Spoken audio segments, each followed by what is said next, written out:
and players smiling. But Michael Jordan is not only the best basketball player, but he's the most exciting basketball player to ever play. Tatum fires away, pumps it in, 51 for Jason Tatum.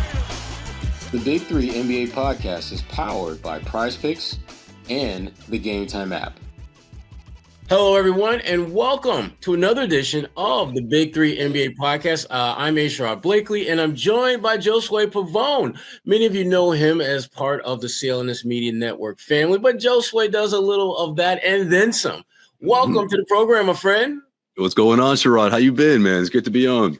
Good to be here. Good to be here. And we'll get into all the different things that Josue is doing, which is why he's on this particular episode. But before we do that, I just want to give a big shout out to our good friends at PrizePicks, exclusive daily fantasy partner of the CLNS Media Network. Sign up now at prizepicks.com/CLNS and use code CLNS and win up to 200 times your cash. That means you can turn $10 into $2,000 in a single game watching your favorite sports team. And another special shout out to our good friends at GameTime, which takes the guesswork out of buying last-minute tickets to your favorite sporting events. I know I got a couple events coming up in the next couple of weeks that I'm definitely looking to get some good deals on, and GameTime is where I certainly plan to go to do that. And you can do the same. Just download the GameTime app, create an account, and use code CLNS for $20 off your first purchase. Terms apply. Josue, my man.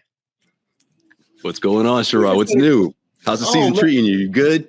I'm good, but I think the people need to know what's new with you because as some of you may or may not know, Josue is no longer in the Boston area. He's doing some other things now. Let the people know what you're up to, Josue. Yeah, man. I'm out in OKC, man. I'm out in Oklahoma City, covering the Thunder for Clutchpoints. And it's been great, man. This team is incredible. I mean, I knew that going in. I mean, we had a conversation before, right, during the summer where I was telling you, Sherrod, I'm like, man, this team, like, this could be it, you know, or even if it's not this year, like whether it's, you know, the 2-year, 3-year window, whatever the case may be, like they're going to compete and they're going to compete for a championship, you know, and I wasn't wrong. You know, they got out to an incredible start, you know, 7-0, you know, 8-2 in the first 10 games. Lost Chet Holmgren, but they just kept on winning, Sherrod. I mean, it's incredible. They've only dropped about 3 games, you know, and they've been leading the Western Conference pretty much all season. And yeah, it's just been me adapting to not only the team and the personalities that come with it, but also the city, you know, and the culture, which has been really cool. Yeah, absolutely. And you know, right now, you know, all eyes are on the Thunder and just what they're doing this year. And obviously because of the success is part of it, but the bigger part of it at this moment is the way that they have been playing in the Emirates Cup, which they have advanced to the finals for that in Las Vegas, where they're going to face the Milwaukee Bucks. And, you know, again, they're facing a really good Milwaukee Bucks team, but this damn Thunder team, they're balling. They're balling out well. And I wanted us to get into just why this team has been so good. You look at the win over Houston. You got Shai had 32. Shai, Gilgeous-Alexander for those who've been under the rock the last 3 years. Yeah, right. Get familiar. Gilgeous-Alexander, he is him in so many ways. 32 points, 8 rebounds, 6 assists, and 5 steals. Then you got Isaiah Hartenstein, who I love. That was one of the low-key major pickups in the offseason for them. He had 21 and 8. And then my man Lu Dort, who was basically a supersized version of Marcus Smart. Yeah, for real. Points, 9 rebounds, I think 3 steals again in the win over Houston, balling out. But Josue, I'm curious, what were some of your biggest takeaways from their win over Houston? Because Houston, you know, they're playing some of the best ball they played in a while under our Ime Udoka. Yeah, for sure, Sherrod. I mean, I just think the second half is when things really just the Thunder went into domination mode, and of course, SGA had everything to do with that. You know, scoring 20 points, you know, in that second half. But this has sort of been his thing, you know, or maybe it's not always him, but most of the time it is him. They come out at halftime with just a different mindset, and they just go into takeover mode, and that's essentially what happened. You know, in that particular game. You know, a lot of the times the pattern has been get out to this quick start. You know, build that cushion, and then in the second half, you know, run away with it. And some teams will stick around, you know, in the first half, you know, and then other teams, you see the big difference in the second half. And I think that's exactly what happened with the Rockets, you know, and they met their match in the sense of having playing a team that can defend on the same level as them. You know, there's definitely one of the better defensive teams in the NBA right there with the Thunder. But at the end of the day, man, when SGA goes off like that, he's damn near unstoppable. You know, it's just super hard for opposing defenses to figure that out. And it's not just him, you know, it's Jalen Williams. It's everyone's commitment to defense, you know, and Isaiah Hartenstein has a big part of that, you know, ever since Chet Holmgren went down. It's like he's just been not only the rim protector that these guys need, but also just someone that can create extra possessions, you know, can score, can do a little bit of everything, you know. And I just think a lot of the time, the opposing teams just they're overwhelmed. You know, it's incredible how everyone is so committed to defense. You got, you know, a 3-guard lineup essentially because of that, you know, with Case and Walls now in there, with Lu Dort, as you mentioned, you know, very Marcus Smart, like, you know, especially with this fan base, they certainly embrace him like Marcus Smart, or like Boston did with Marcus Smart, I should say. And yeah, I mean, it's just you add all of that together and you had this dominant team that's, again, been at the top of the Western Conference and just hasn't shown any signs of slowing down. Yeah, and you know, when you mentioned Dort, and again, the job that they did earlier, not the Houston game, but when they played Dallas earlier, where he was part of a defensive group that limited Kyrie Irving and Luka Doncic to like 33 points combined, and I think crazy. SGA had like 39 in that game. He is an elite defender, and I've been really surprised that he's been a name that we've been talking about for years as one of the better defenders, and yet he doesn't get that all NBA defensive love that I think he deserves. I think this year he's making it pretty damn hard not to give him that love. Right. How important has a guy like that been to this team's success, particularly when you've got so many young players, and we've seen this before. It's almost like the last thing young players figure out how to do at a decent level is defend. And it seems like that's the one thing that this Oklahoma City team does collectively that has been part of that. How important has he been to that defensive mindset, that defensive growth for this franchise? He's been huge, Sherrod. I mean, he sets the example as the leader, you know, and just holds his teammates accountable. But everyone does that, you know. It's not just him, but of course, with him being the leader, it's more important, if you ask me. You know, like you have to put forth the same example that everyone's expected, you know. And I think a lot of the times, you know, in the NBA, especially young stars, they forget how important that is, you know, on the defensive end. And I just think when you have someone like that who's putting forth the same type of effort as everyone, it just makes things easier. But again, it's the accountability, you know. It's a lot of some parallels with the Celtics, you know, the way Tatum is sort of like not going to be in people's faces, but he sets the example, you know. I think SGA is sort of figuring that out, you know, and I think this is the year where it's really going to all come together. I mean, he finished runner-up for MVP last season, you know, Mark Daigneault, Coach of the Year, you know, so I feel like this is that year where they know, man, like we can make that leap, we can make that jump, and I think a lot of that had to do with that matchup against the Mavericks. You know, that's the team that knocked them out of the playoffs last year. That's the team that won the Western Conference. You know, so it's sort of like that's the benchmark for these guys, and they're all in. You know, they even after the game admitted that, okay, yeah, it was a little bit of different atmosphere or a playoff feel to it, you know, with it being the NBA Cup, but also because of what happened last year. So I think a lot of that plays a part as well. But yeah, man, with the way SGA defends, I feel like it's just not only contagious, but it makes everyone want to step up on that end. And that's exactly what happens. 1 through 5, the starters, and even guys off the bench. I mean, someone like AJ Mitchell, you know, a second round draft pick, is a part of this rotation, and a big part of that is because of his effort on defense. Yeah, and you talk about stepping up. You know, certainly with the loss of Chet Holmgren for a pretty significant chunk of time, someone's had to step up, and it's been interesting to see how some of the things that head coach has gone with in terms of rotations, lineups. But from your perspective, Josue, what's been the key to this team finding a way to move on and still be successful without arguably their second best player? I just think it's guys stepping up on the defensive end for sure, but a lot of that has to do with Isaiah Hartenstein. I mean, I just think the time frame from when he came back from his injury, you know, was kind of perfect in the sense of like, okay, we got a replacement big. You know, they went out and signed, you know, a guy at the end of the bench for that reason, but they didn't necessarily need to, you know. And you got other guys like Kenrich Williams, you know, and these guys can also play small, but having someone like that in the middle just makes it much harder for teams. And it's not just about, oh, well, he's got to block shots, he's got to do, no, he just makes people not want to go into the paint and try to score. You know what I mean? Like he's the way these guys, I mean, they lead the league in deflections, you know, that's not just Hartenstein, but also the way he's able to just force guys to, you know, alter their shot, so to speak. It makes a humongous difference. And he's like the double king, man. He went on this crazy streak of you know, putting together these double doubles, like 17 points and 13 rebounds, you know, or like 14 rebounds and 12 points, you know, like those type of performances, man, it goes a long way. And also it creates more opportunities on offense. You know, he's a great offensive rebounder and also a vocal leader, you know, a veteran, so to speak, who was a bit of a journeyman, right, Sherrod? I mean, yeah, people remember those 2 years in New York, but it took him a while to get that type of opportunity. And it took him a while to get that bag, right? And that's exactly what he got with OKC, you know, $80 million deal, you know, a commitment to not only join this franchise, but to compete for a championship. And that played a big part in his decision to sign with the Thunder.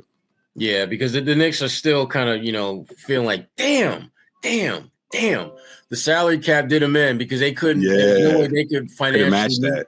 No, they couldn't, which obviously hurt them. And they were able to get Karl Anthony Towns, but it cost them, you know, pretty, you know, good players when you look at, you know, Dante DiVincenzo and also Julius Randle. So, but back to OKC. So now they're in their Emirates Cup finals. They got a chance to win franchise first ever championship, at least in Oklahoma City.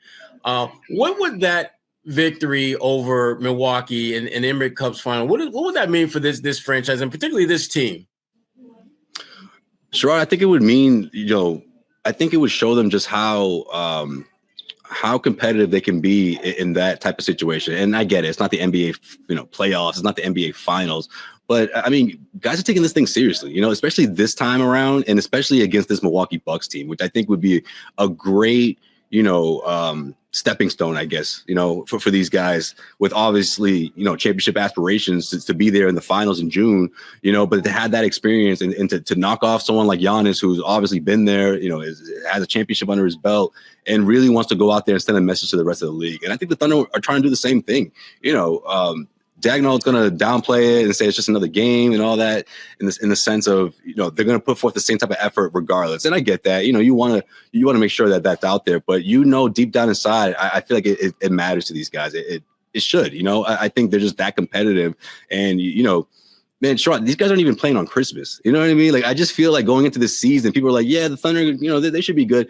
But I think they're like, no, man, like, this is it. Like, we're trying to make that league. We want a championship, you know? And I think this will kind of put them in that path in the sense of showing everyone, like, yeah, we're that team to look out for. We're the ones, you know? Boston is still Boston. They're still the returning champions, but we're making noise over here as well. But the only thing I hope, though, Sherrod, and I feel like they might do this just because the Lakers did it and also because – man, they got division championships hanging up there in the Paycom Center, man. And you know exactly. You're coming from Boston.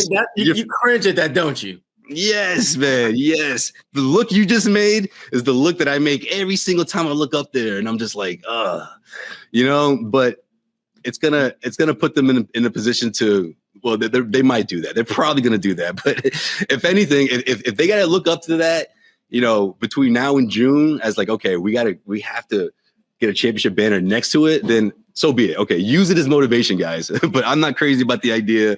But it also it paints the right picture in the sense of like they've never been there. You know, they've been to the finals, but they haven't won it. So, but yeah, man, they got a lot of divisional banners up there. So hopefully one of these, you know, whether it's this year or next year, hopefully they'll get a championship up there soon. We'll see. Yeah, that it's one of those things where, you know, I felt like, for example, when I had Lauren Williams from the Atlanta Journal-Constitution on last week, and we were talking about the Hawks and what it would mean for them to win a championship. And, you know, I kept it 100. I mean, I wouldn't have been surprised if they had a parade in Atlanta for them if they won an Emirates Cup championship.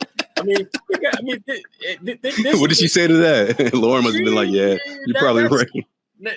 That's another story, but the bottom line is there's certain she took it personally. There's certain organizations, and you know this to be true, where they see success on a completely different metric or standard than like the Boston Celtics. I mean, I was surprised when I first came to Boston just how dismissive they were of anything that's not an NBA championship. Like division title, best record in the East, don't matter. Is the Larry O'Brien trophy in the building? And if it's not in the building, we don't care.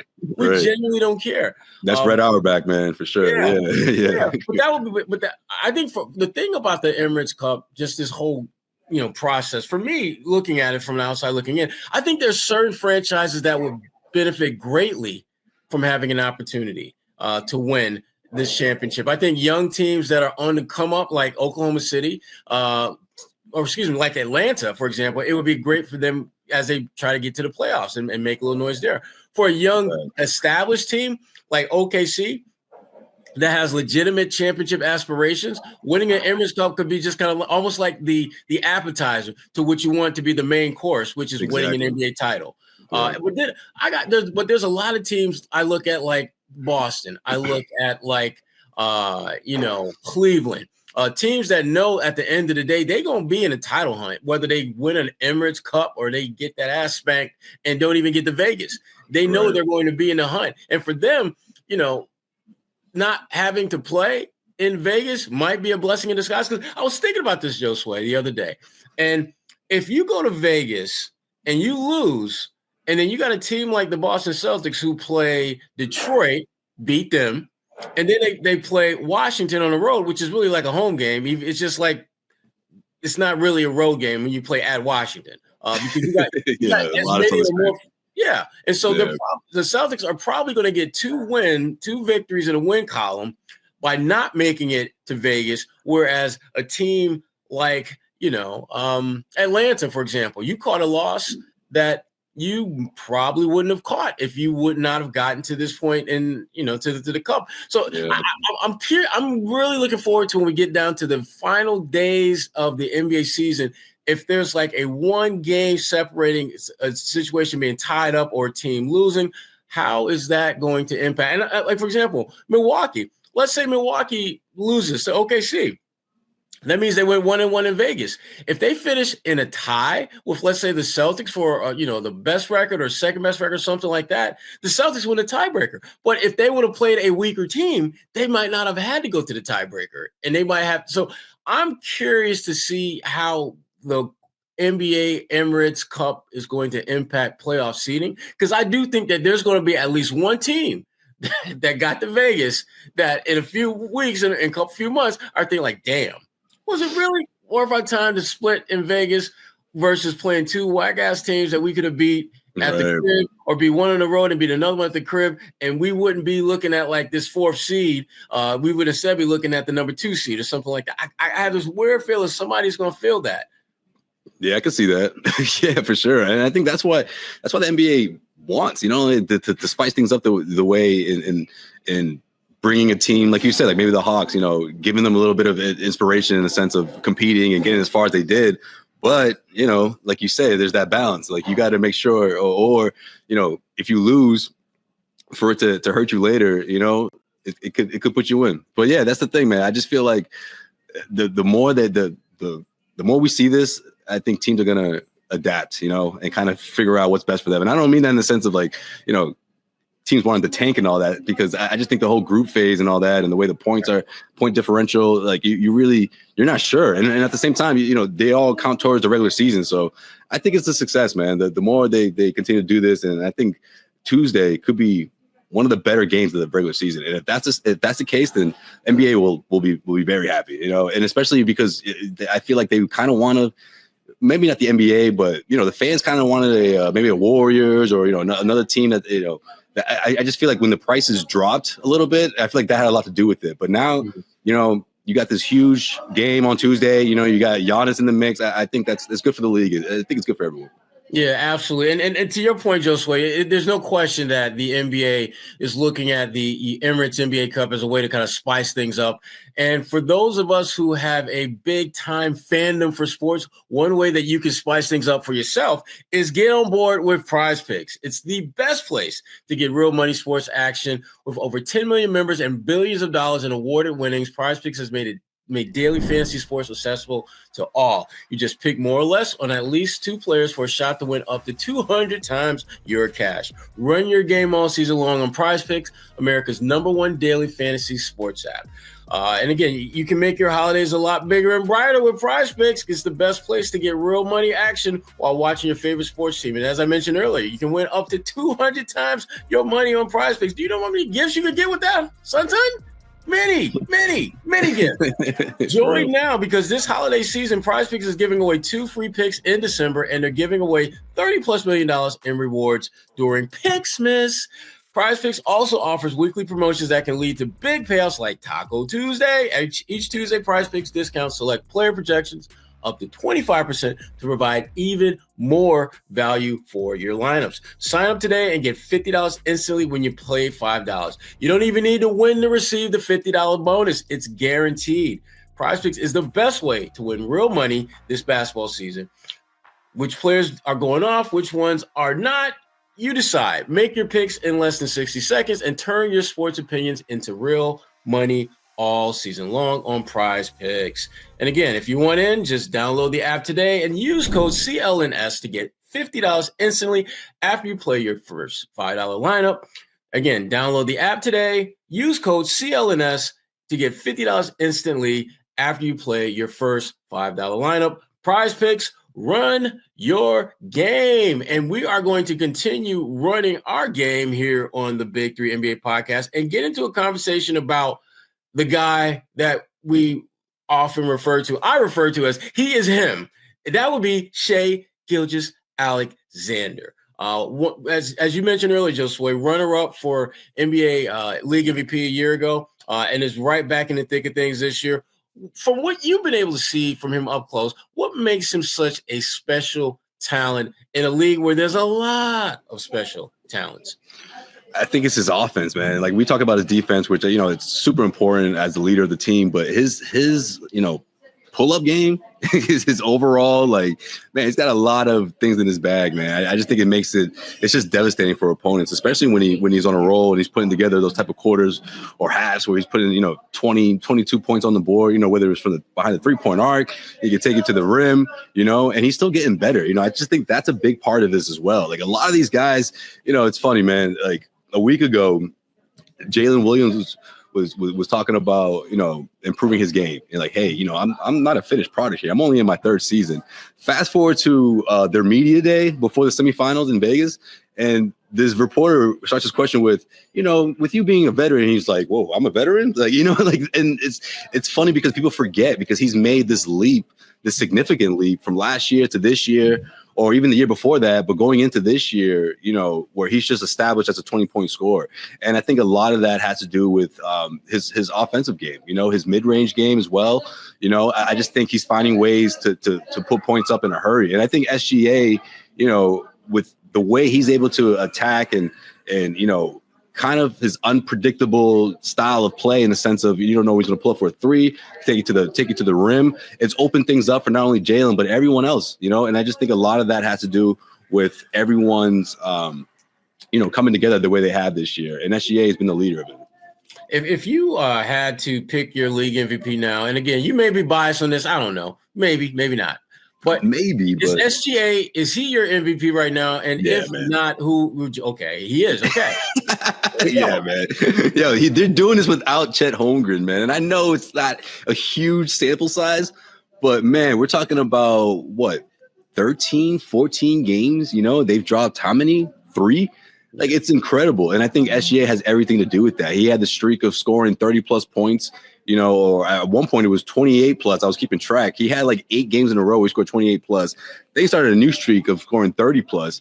And it's like teams just can't figure him out, And a lot of the times I feel like he could have kept the streak going, but the damn Thunder were up by 25. So, he didn't play much of the 4th quarter. It's just incredible, man. I haven't seen a guard who could score the way he does in a while. I mean, can you think of someone recently, like in the last 10 years or so? Like, well, you know what about when I watch him play, it's not necessarily the points he scores, it's the ease at which he gets his buckets. Yeah, I mean, man. He plays in a league where some of the most phenomenal athletes exist in the entire world, and he makes superior athletes, exceptional athletes, look average. And that's hard to do. I look at him, I look at a guy like Ja Morant and just some of the things that they're able to do from a basketball standpoint against some really phenomenal athletes who don't look phenomenal when they're matched up against them. Right. And that, to me, that's the thing that makes Shai, I think, special. And right now he's my MVP as well. The thing that makes him special is that he doesn't seem to be forcing the action, even though he puts up force the action numbers. Like, you think for a guy to give you like high 20s, low 30s, night in, night out, they got to take a lot of bad shots. And most of the shots that Shai takes are kind of like in the flow of the offense. And the reason they're in the flow of the offense is because he can't be guarded in the flow of the offense most nights. I mean, I've seen him blow by some really, really, really good defenders as if they did not exist, as if they were nothing more than just a little breeze in the wind that, like, ooh, I felt that chill. What was that? Oh, that was somebody trying to guard me. Okay. He's been that good. And definitely he has been someone that, you know, wherever he goes, it is a game that you certainly want to see. And when it comes to seeing games, there's no better way to make that happen than checking out the GameTime app. There you go, Sherrod. Yes, we got the promos rolling today, baby. Everything is I'm on my Shai Gilgeous-Alexander transition game right now, Josue. That's what we're doing. GameTime app. For those of us who want to watch our favorite college or pro teams do the damn thing, and we don't want to mortgage the family home to do so, GameTime has you covered with great ticket prices on all types of sporting events as well as concerts. And when I'm thinking about going to a football game, and I am thinking about one in another week or two, GameTime is certainly the place I want to go. In addition to having great prices and great opportunities to just really nail down some awesome seats, one of the really cool things about GameTime is that they have this all-in pricing that shows you the total price of what you're going to get before you get to checkout. And but even before you get to the checkout, you get a panoramic view of the seat that you choose, so that before you actually buy the ticket, you'll actually know what the hell you're able to see when you're watching a game. So it takes a lot of the guesswork and uncertainty out of getting a ticket and not being sure what the sideline is going to look like. All you have to do is download the GameTime app, create an account, and use code CLNS for $20 off your first purchase. Terms apply. That's download the app, create an account, and use the code CLNS for $20 off. Terms apply. What time is it? Game time. Josue, as we continue our transition game, because it is on point, when you talk about it really is. That's what we do. That's what we do. When we talk about big time talent and teams and certainly must-see teams in the NBA, it begins with your old team, the Boston Celtics. Now, when you look at what the Celtics are doing, they're near the top of the standings in the Eastern Conference and the NBA as a whole, and you look at the team that you're now covering, the Oklahoma City Thunder, who are basically kind of the same way. How do you see the Thunder stacking up to the Celtics?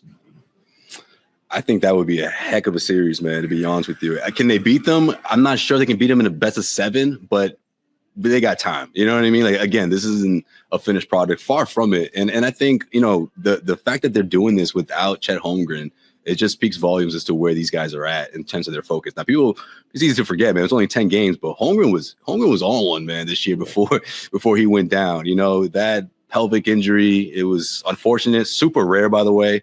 My boy John Zan is in the group chat related it to a old man's injury, but you know, it just the way he fell, man, he fell kind of awkwardly, and you know, it's unfortunate, but these guys, it hasn't slowed them down. And I think that's it's an indication of where they are in the sense of their growth and, you know, how dominant they can be, you know, but I'm hoping that's what we get in the finals, man. I really do.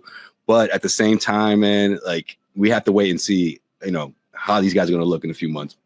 Absolutely. And the thing about, you know, Chet, you're right. I mean, he was definitely on one. He was definitely playing at an all-star level. And when you're playing that well and your team is winning, it's a matter of not if, but when you're going to be an all-star. But the one thing about Chet's injury, and one of the reasons why I see a lot of parallels between them and the Celtics, is, remember, the Celtics know a thing or two about a big man having a rare injury, having to miss some time.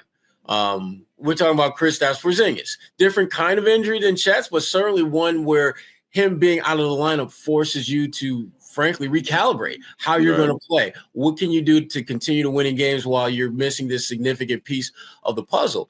And one of the things that it did for the Celtics was they became a deeper team.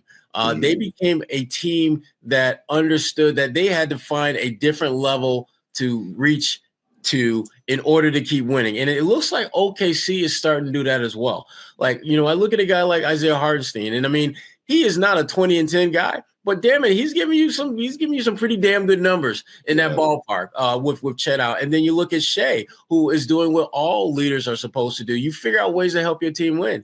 He had a bunch of points against Houston, but he also had a bunch of rebounds and assists and like 5 steals. So clearly he's figured out different ways to significantly impact the game, which is something that great players do. It's something that we've seen Jason Tatum do. We've seen Jaylen Brown do that. And that, to me, why I think the matchup that the NBA is thirsting for the NBA Finals is these two teams, because you have the Celtics are in a weird place because they're sort of kind of a veteran team, but when your veterans are like 27, right, they're not even 30 yet.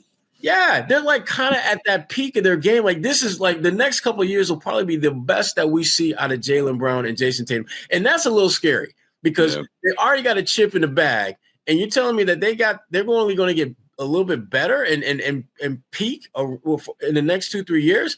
That's a little scary for the rest of the league.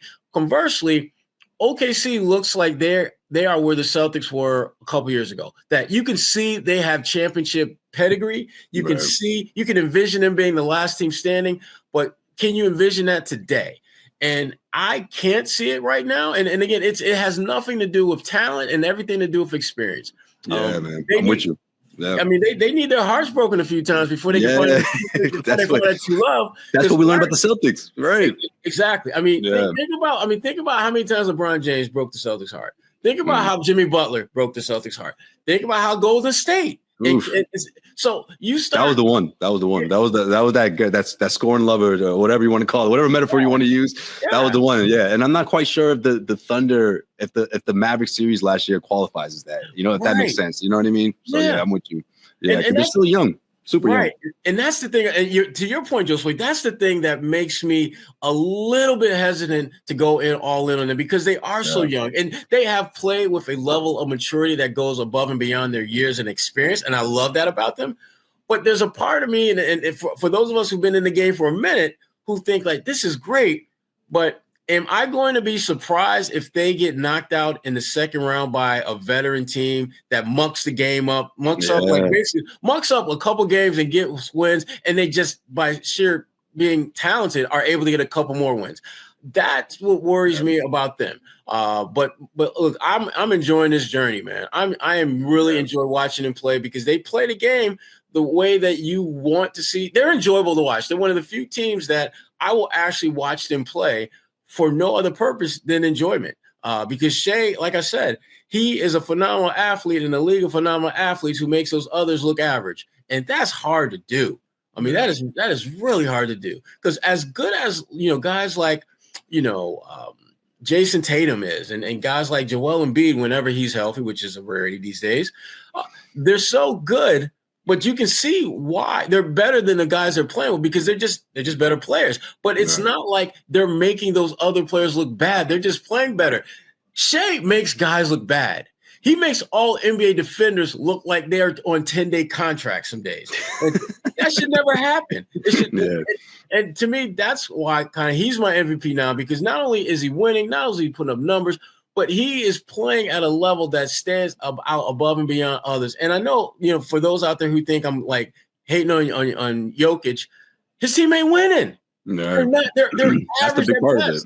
And as great as his numbers are and as historic as his numbers are, I need you to give me numbers and I need you to win games.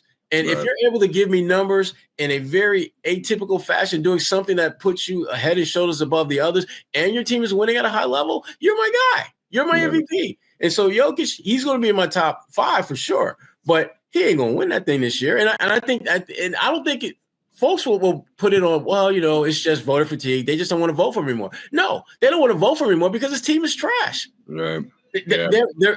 If you start talking about who are like the biggest three threats out west, Denver will not be one of them. And if you go 5 deep, they may not even be in your top 5 because they have clear weaknesses and deficiencies that as great as Jokic is as a player, he can't cover all power. I mean, look, there's only so many times you can cover up when teams are playing whack-a-mole with your squad. He can't fill every hole. So they didn't take care of the rest of the squad, man. Like I always say that in the last 2 years, it was like after they won the championship, in their mind or the front office was like, okay, make sure we got Jokic and Murray the rest of the way. You got to have a deep team. You got to have a group of guys that can fill their roles and know exactly what they're doing. You can't just plug in people and think that's going to work. I mean, we talked about it before the season started. I mean, the way they let Caldwell, Caldwell Pope go, you know what I mean? Like, the way they let Bruce Brown, man, he was huge for these guys, you know? So I just feel like they never, they didn't do what they were supposed to in a sense of keeping those guys, keeping that core together where, a team like the Thunder know how important that is, a team like, and for a championship team not to do that, I just thought it was super weird, especially out west where it's very competitive. And I think that's a big part of this as well in the sense of, Shai winning MVP because he's not only is he leading his team with the best record out west, but they've been there, Sherrod. Like they haven't. It's been like a couple games, trailing or whatever in the second play, whether it's Houston or whether it's the 2, 3, and 4 could continue to switch up because it's so competitive out west, and they remain on top. And I think that at the end of the day, that'll play the biggest part of seeing Shai win the MVP award this year. Absolutely. And again, before we get out of here, just want to again thank Josue for coming on here. This was great. And staying on top is what we all want to do in some respect, and that includes us here at the Big 3 NBA Podcast. I think you're about to go into another promo, man. I was like, well, we got another one. We got another promo, but we were absolutely transitioning into a basically pop the collar moment for us.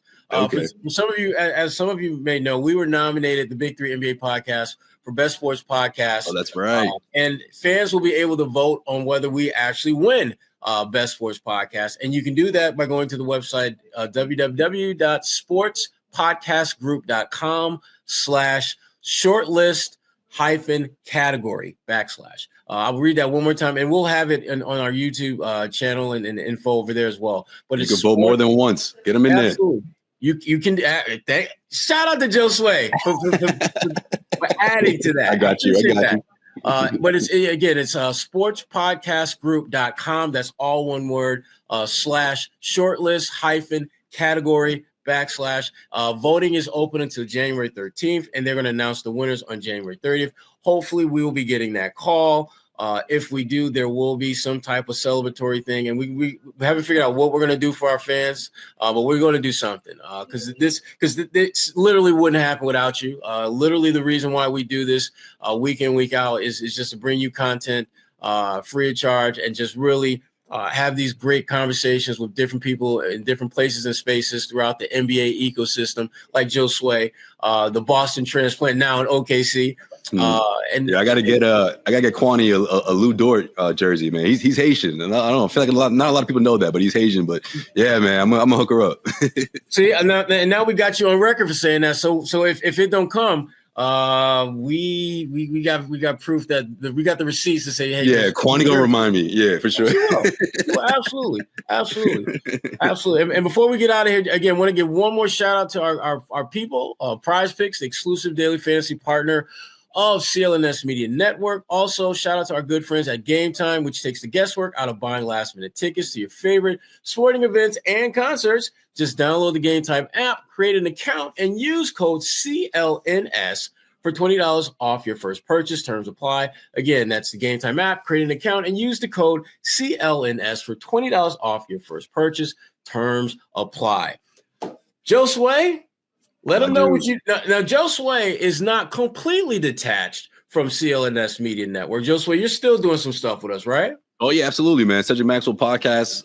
It's been a blast, man. The last 2 episodes, especially, check those out if you haven't already. Especially with Rick Mahorn, man. That was always fun. But man, the conversation about the last time Max played ball or like what he would do to get back on the court, man, I'm still cracking up over that. So if you guys haven't seen that episode, check it out. But yeah, man, we're still doing the podcast. Still got a ton of stuff coming up, especially with guests, man. I'm really looking forward to it. I don't want to like some of the names haven't completely been, you know what I mean? You know how it is, Sherrod. Don't let them know. Exactly, because the moment you do, something might happen, and then all of a sudden they're like, "Oh, what happened to so and so?" But just know we got some very special guests lined up, man. I can't wait. Awesome. That's great to hear. Great to hear. And again, you can check out, the Cedric Maxwell podcast as well as the Big 3 NBA podcast available in all your podcasting apps. Just download that and go from there. That's going to do it for this week. Josue Pavon, my man, appreciate you coming on. Appreciate you, Sherrod, man. We got to get out when I get back, man. I got to get back for the holiday. I got to see my family, so I'll be back in Boston soon. Okay. Find me. I might be around. And that's man. You so damn busy. I try to be busy, man. The you and Gary, too. Sucks if you ain't busy, so. Right. Again, all right, we'll catch up.